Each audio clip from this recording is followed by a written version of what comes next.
I would like to ask Dr. Jumma Marri to come to the speaker, and Dr. Jumma Marri is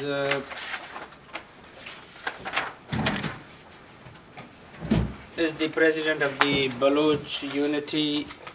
He is based in Moscow. He is the son of the legendary Baloch icon Mir Hazar Khan Marri, who gave Hazar Khan Marri. He gave a lot of sacrifices for the Baloch land, and he was the guerrilla commander during the 1973 war. And Dr. Jumma Marri himself is a great Baloch leader, and he is taken asylum in Moscow, and still working for the Baloch cause and for the Baloch people. Welcome, Dr. Jumma Marri. Respected ladies and gentlemen, Balochistan people struggle for their right to self-determination and independence from the states at present occupying and exploiting areas and resources belonging historically to Baloch is danger of being overlooked and forgotten because of larger conflicts in the region.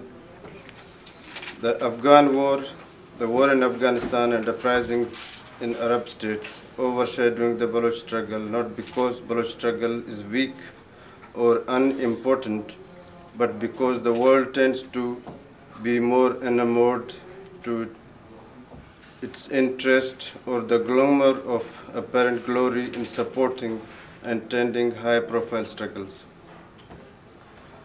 This conference has been convened to appeal to the world and in particularly to the United States of America and its inhabitants not to forget or forsake Baloch struggle simply because it lacks the public relation ability than the others have.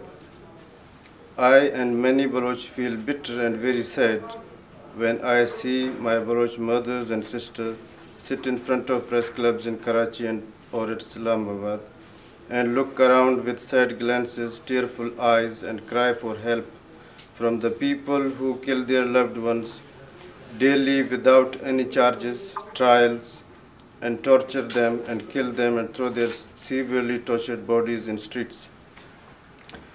To create panic and fear in the hearts and minds of those who are still alive and determined to fight and achieve their freedoms and rights.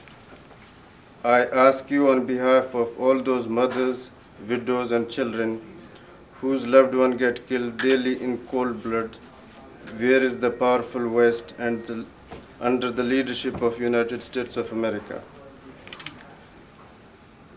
who strive for freedom, liberty, and justice? I came here on behalf of my occupied nation, the land, to seek your interference and help stop this cruel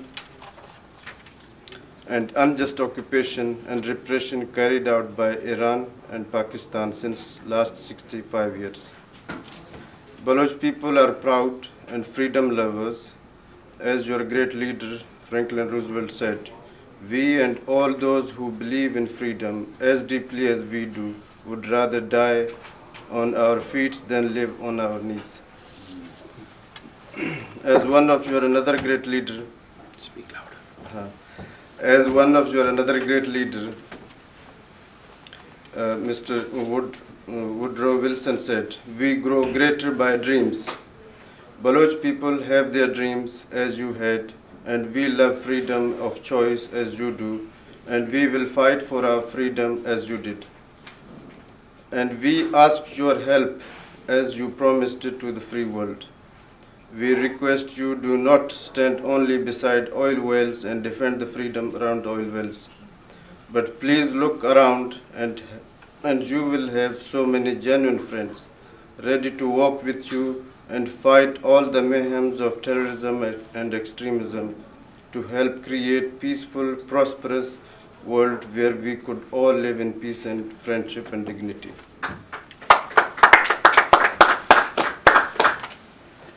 Unfortunately, U.S. government policies are made in different way, maybe today.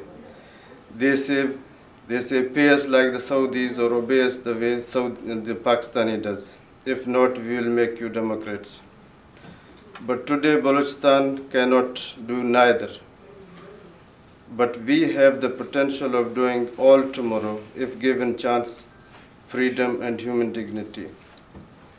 Allowing Balochistan to remain occupied by Pakistan and Iran carries inherent dangers to world peace, and areas inhabited by Baloch are rich in resources which allow these states to strengthen their militaries and threaten world peace.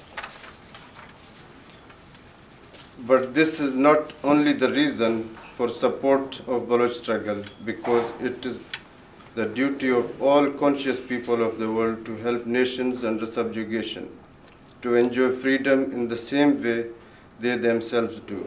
Subjugation does not only mean denial of rights to the subjugated, but along with it is inhuman, brutal repression which the subjugated people suffer. As the Baloch struggle for their rights and intensified, the repression has been notched up hundredfold. Nearly daily killing and dumping of abducted Baloch youth and intelligentsia in Balochistan has sadly remained unnoticed around the world, and there has been no forceful or meaningful condemnation of these atrocities, and Baloch have been left to their own fate. Baloch will certainly welcome voices being raised in their support, but they will not give up their struggle, even if their struggle goes unnoticed. History shows that Baloch have always struggled against all sorts of imperial armies, be it the Iranian monarchs or the British colonists. In those days of yore, there was no internet, media, or social networking like Facebook, etc. They survived then and they will survive now. Just as word of caution to my friends, to Baloch friends, that we should understand the pitfalls of media glut and should not become struggle limited to Facebook and Twitter. It is never too late to initiate a good deed. The country and organizations that have so far neglected espousing the Baloch cause should begin now, and Baloch people will appreciate their efforts and help and support the Baloch cause. I request media outlets here to pay attention to the Baloch cause so that Baloch here are better informed about the struggle goals of Baloch people. The Baloch struggle is essentially secular and democratic and needs to be supported instead of fundamentalist government and Army of Pakistan, which for its own interest classifies Taliban as good Taliban and bad Taliban. Yes, you are rightly assume that those they obey them are good Talibans. The Pakistani states not only export terror, it terrorizes people living within its boundaries. Balochistan, Sindh, Gilgit-Baltistan being the examples. The need for unity among Baloch and those struggling for Baloch self-determination cannot be emphasized upon enough, even if the entire day was spent reaffirming the utmost urgent need for this. All can and should unite on basis of minimum program of creation of secular democratic Balochistan. But there always will be an agent provocator who takes the most radical position only to abandon the struggle when the time of sacrifices comes.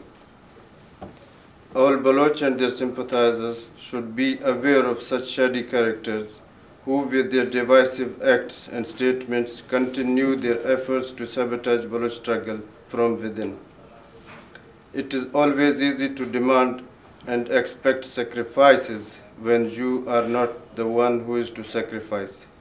So I will not ask Baloch to sacrifice until I myself in the field facing all the real dangers and threats that all those brave, selfless Baloch are facing, and yet in spite of overwhelming odds continue the struggle at the cost of their lives.